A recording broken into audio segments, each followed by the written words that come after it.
In the interest of your time, I want to start this video by saying that this video is not going to end with me telling you one best way to get purples. It's just going to suggest multiple different ways that might be the best at getting purples, and it's kind of up to you to choose which one you believe more in or are willing to do. And of course there's going to be a lot of speculation in this video. I think it's pretty reasonably founded, but you're free to make your own opinions. I know that similar videos came to the conclusion that you should just do TOA the way that's most fun for you, but honestly we're RuneScape players. I didn't know we were having fun, at least I wasn't. But in all seriousness, you should do the one that's most fun to you. But since I like math and numbers, and I do like knowing what is best even if I don't do it, here's a video about what might be best. A lot of this video is going to be based on this Reddit post by Cookmeplox, who is an OSR's wiki admin, and they have information to a lot of crowdsourced data about the drop rates, so I take it pretty seriously, and I would definitely recommend giving this post a full read if you haven't already. It'll be linked in the description. In the post are graphs with the aggregated drop rate for all different invocations from 150 all the way to 400. Keep in mind that all of this is based on purples in your name, regardless of team size. So whether or not you're in a solo or a duo or whatever, your chances of getting a purple are all reasonably similar with only slight differences, and that is confirmed by Jagex themselves as well. So we very carefully made this like all sizes are very, very viable. In terms of like drops, it's very linear in that regard. So if you add an extra person, it effectively doubles your drop chance to a certain extent. So the big takeaway here for me is that Cookmeplox believes that there is an invisible contribution score in TOA, and this would work somewhat similarly to the Chambers of Xeric. And we know for sure that there must be a contribution score, simply because the game has to decide somehow how to delegate drops between you and your teammates when you're doing TOA in a team. And of course it's just also a system that's in every other raid and a lot of other group content like Nex. Contribution score itself is also referenced in the game in the Leech award given on the scoreboard at the end of the raid. So if you're unfamiliar with the Chambers of Xeric, how it works is that every time you deal damage or do a puzzle or activity in the chambers, you get some points, and your drop rate is actually directly determined by your points. So 1% chance of a drop equates to 8,675 points. Of course, we don't know exactly how this translates to Tombs of Amascut simply because we have no information from Jagex, but it is heavily theorized by Cookmeplox based on the data that higher damage dealt, aka more contribution score, equals a higher drop chance, and that's given a fixed raid level. Like, I've seen some arguments that perhaps this just determines who is given the drop, except that the data explicitly for these numbers is given from solo raids, meaning that a solo raid level 300 where you deal 11,750 damage gives you a significantly higher purple chance than one where you do 10,500 damage. So for our reference, I've looked at Smork 3000's crazy 300 invocation world record speedrun, which he did in 20 minutes, by the way. It's absolutely crazy, you guys should check it out.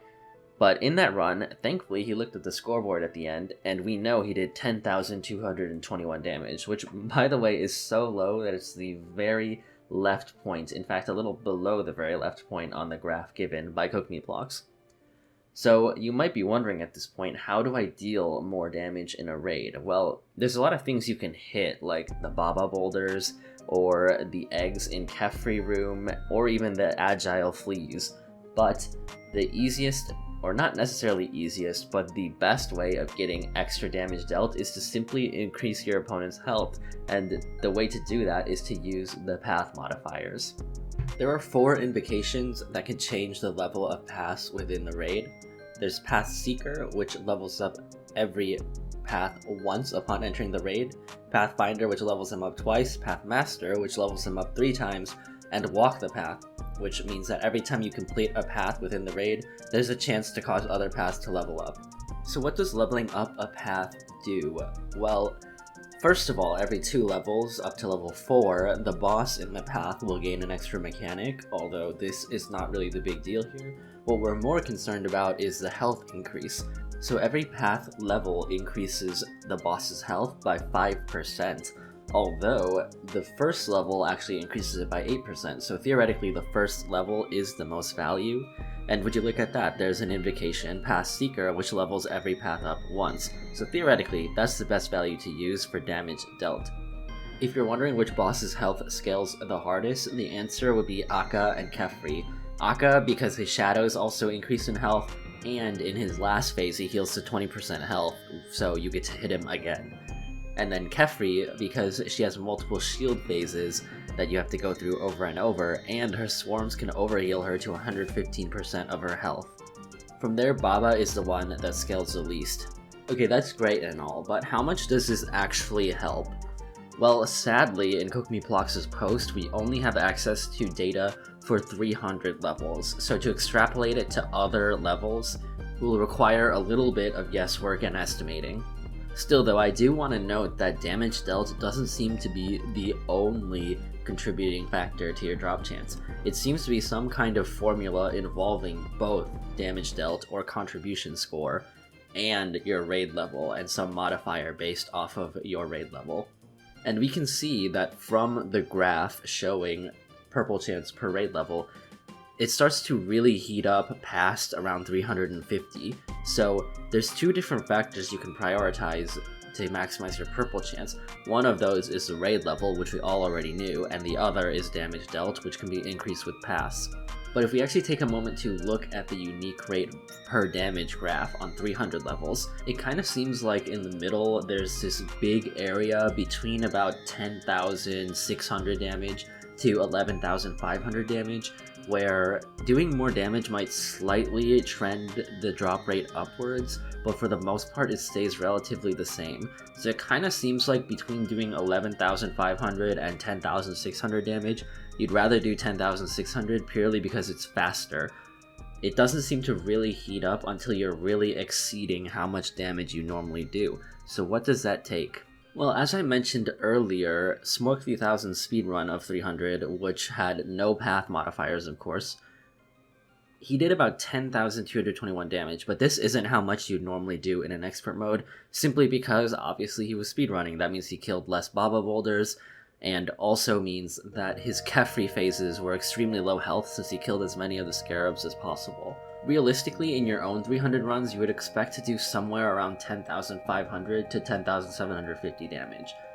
I've also tested doing a 300 with Path Seeker, which levels up every path by 1, and Walk the Path active, and there you get about 11,500 damage. So if you're doing that combination, you kind of need to max out your damage by hitting more Kefri eggs or hitting more boulders in order to push it to the point where it's actually worth all that extra time. Remember though, this is all based on the speculation that in the middle of the graph, the damage dealt difference doesn't make a huge difference, but it could be possible that it's trending upward more than it seems, and we're just getting screwed by a low sample size or just some variance for whatever reason. I've also done raids where you put on Pathfinder and Walk the Path at level 300, and Pathfinder levels up every path twice upon entering the raid, and that will push you all the way to about 12,000 damage, so that's actually a very big difference, but it does make the raid multiple minutes longer, and can be a noticeable difficulty jump from Path Seeker. Like I mentioned previously though, there is also the matter of the raid level modifier, which is another thing that modifies the drop chance besides just your damage dealt. And actually, since I started making this video, Cookmeplox has released the raw data in this spreadsheet, which is really helpful. So if you're not sure how to read this, the leftmost column is the raid level, and then here is the amount of raids completed. The third column is the amount of purples seen, and the fourth column I've added in as for readability, which is the drop percentage overall. And so I think most of it is pretty expected. It's pretty in line with what we've seen, 150s at 2%. But what is really interesting is if we go all the way down to 400, you can see that in this area around 380 to about 420 or so, it really jumps up a lot. As in, if you look at 300, it's a 4% rate, at 350 it's about 6%, and then at 400 it's about 9%, which is 1 in 11, and that's really big. It's actually quite a good drop rate, I would say. 500s, of course, are great. There's some really low sample size down here, though. And, I mean, at 500 you have an 11% drop rate, but when I see this, what it really makes me think is that 400s, or maybe in the mid 400s or low 400s, seems to be the way to go in terms of getting the most drops per hour, because a 400 can be done faster and more safely with less risk of death than a 500. And when you put all those factors in, I think it works out to be a little bit better than actually doing a 500.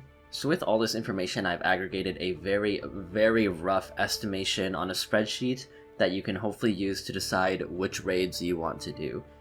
So I'm no good at making spreadsheets, so I apologize if this is ugly or hard to read, but basically I've estimated the drop chance for all of these invocations, and I have organized the graph so that the left column is how much time it takes you to complete a raid at that level, and the right column is the amount of minutes that you have per purple.